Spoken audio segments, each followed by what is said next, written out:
ایک شخص جو کہ ہندو مذہب چھوڑ کر اسلام میں داخل ہوا، اس کے نظر میں اسلام کی کیا ویلیو ہے، آئیے اس ویڈیو میں دیکھتے ہیں۔ تکلیفیں جھیلیں، کیا مشکلات آئیں؟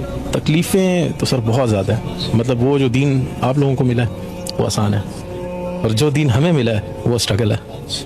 مطلب اگر میں کوشچن کر لوں کہ آپ سے کوشچن کر لوں آپ نے دین کے لیے کیا کیا، آپ کے پاس اس کا کوئی جواب نہیں ہے۔ لیکن میں نے اپنی وائف چھوڑی ہے، میں نے گھر چھوڑا ہے، دولت چھوڑی ہے، جائیداد چھوڑی ہے، میں نے ایک نوکری چھوڑی ہے، وہ سٹی چھوڑا ہے جو پسند تھا مجھے۔ گونگی ہو گئی آج کچھ زباں کہتے کہتے، ہچکچا گیا میں خود کو مسلمان کہتے کہتے۔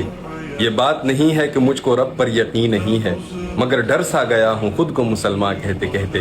جب پوچھا کسی کافر نے کہ یہ کون سا مہینہ ہے، تو گر گیا پانی ہاتھ سے رمضان کہتے کہتے۔ آج واللہ یہ ویڈیو دیکھنے کے بعد میں یقین سے کہہ سکتا ہوں کہ واللہ ہم نے بحیثیت مسلمان اسلام کی قدر ہی نہیں کی۔ اسلام کی قدر ان لوگوں کو ہمیشہ رہی ہے جنہوں نے اسلام کے لیے قربانیاں دی ہیں۔ شخص کہتا ہے کہ تم نے اسلام کے لیے کیا قربانیاں دی ہیں؟ میں نے اسلام کے لیے یہ قربانیاں دی ہیں کہ میں نے اپنے بچے چھوڑے، میں نے اپنی بیوی چھوڑی، میں نے اپنا مال چھوڑا، اپنا گھر چھوڑا۔ اتنی بڑی قربانیاں اس شخص نے کس لیے دی؟ اسلام کے لیے دی۔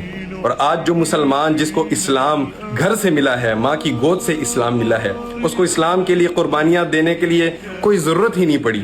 آج اس کو اسلام کی کیا قدر پتا، آج وہ اسلام کی کیا قدر جانے۔ قدر نبیدہ اے کی جانن دنیا دار کمینے، قدر نبیدہ جانن آلے سوگے بیچ مدینے۔ آج مسلمانوں کو اسلام کی قدر ہی نہیں ہے۔ اے مسلمانوں، واللہ قدر تو میرے اس پیارے عزیز بھائی سے پوچھو جس نے ہندو مذہب کو چھوڑا اور اسلام میں داخل ہو گیا۔ اس سے پوچھو کہ اسلام کی کس قدر بڑی قیمت ہے۔